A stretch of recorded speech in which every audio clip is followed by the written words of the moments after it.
Dragon's Dogma 2. Is it worth a buy? Let's read the words of the greediest alive. Dragon's Dogma 2 is a single-player game full of microtransactions. We're selling you fucking cheat codes and everything. We are greedy.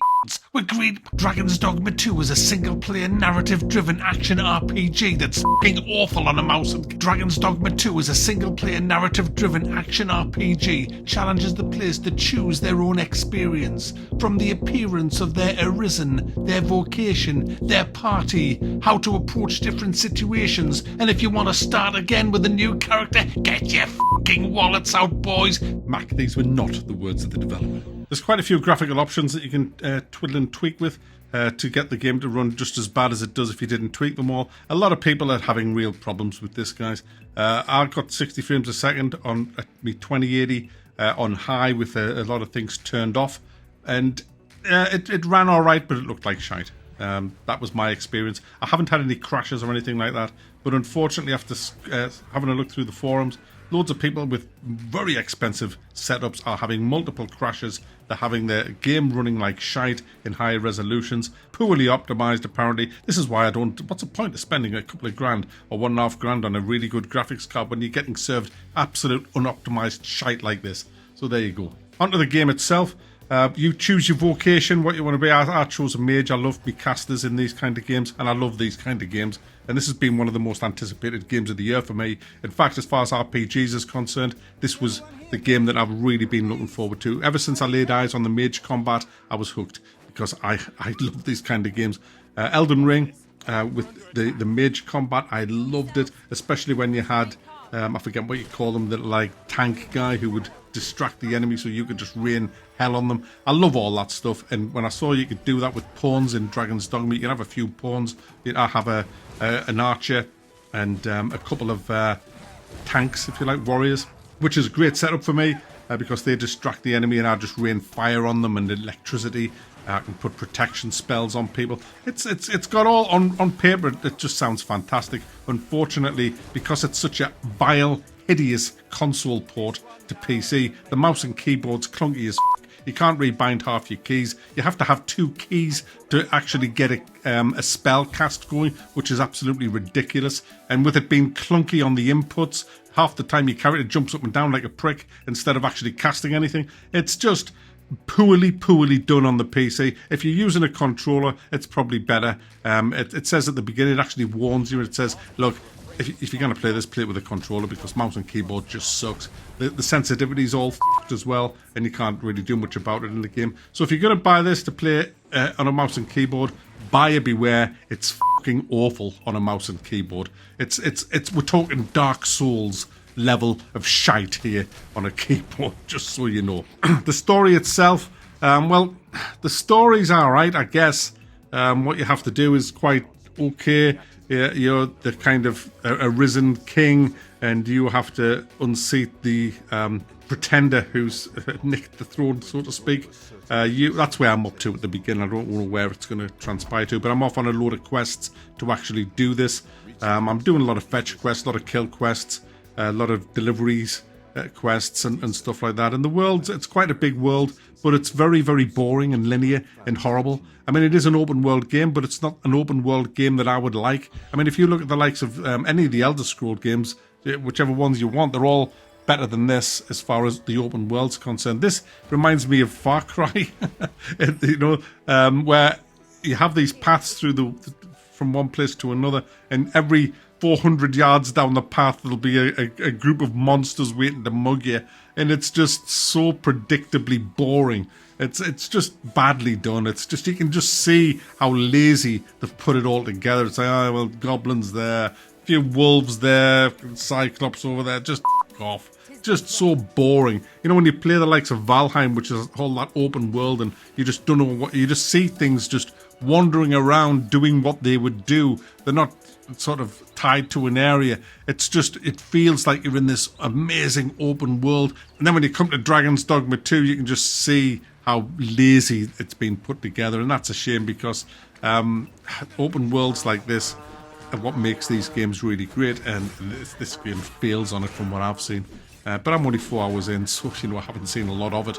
But certainly at the beginning, absolute crap. I also found that the AI on my pawns is just hideous. This actual battle on here, we got killed because 2 of my pawns decided to leap off a cliff at the beginning of the battle, leaving me and just 1 other to fend off this huge amount of orcs, goblins rather.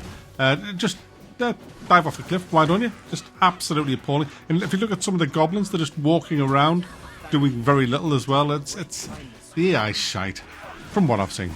So we've got crap combat for the mage on a keyboard and mouse, an uninspired world, a half-decent story, good effects on the actual spell casting when they get going, mind. They look really good. They really feel meaty when you're firing them off, but I just don't like the way the combat's done on a mouse and keyboard.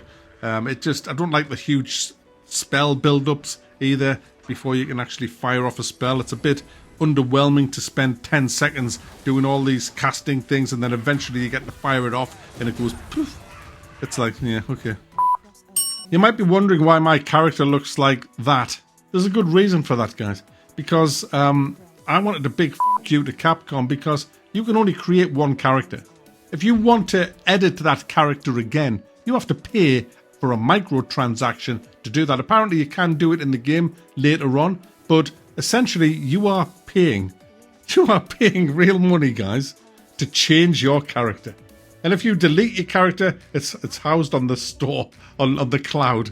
So it comes back into the game. The only way you can actually get rid of your character is to delete everything from your PC, then to do with the characters, and then disable Steam Cloud storage, and then you can actually start again. Or you can get £2 out or whatever it is and buy the right, guys. That's what you do. You're paying for the right to start your game again. Can you imagine that? Did you ever think you would see anything as scummy and underhanded as that in your life?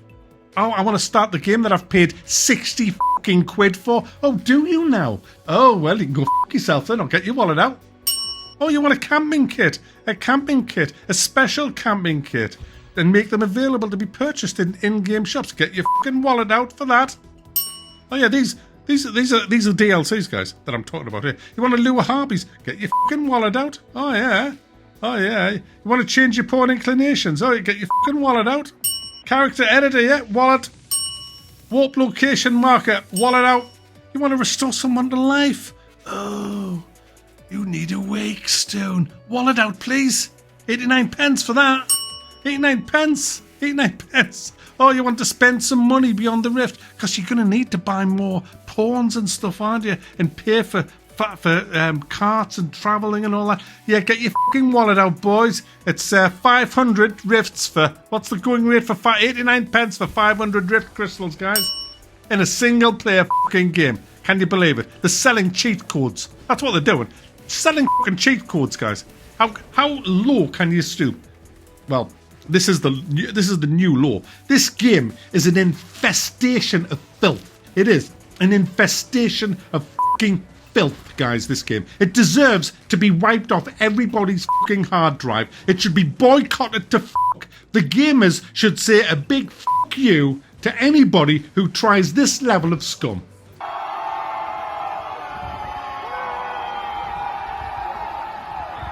Because if you don't, if you support this shite, you know what's going to happen? You're going to get more of it. You're going to get more of it in your games. It's already happening. I said the same about the Helldivers 2 stuff.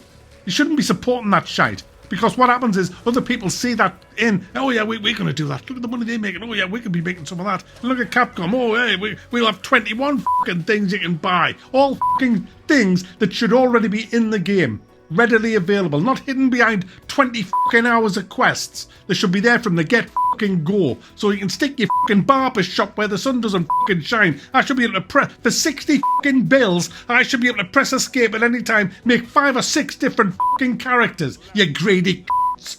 I'm just over this kind of stuff, mate. I am. I don't give a whether people call us a hater. You can call us. I don't give a what you want to call me. Call me what you want. But I'll tell you what, I'm not endorsing shite like this. This game is a disgrace. It's an absolute disgrace. And you know what? You wipe all that aside. all the shit aside, and what you got left underneath is not even a great game.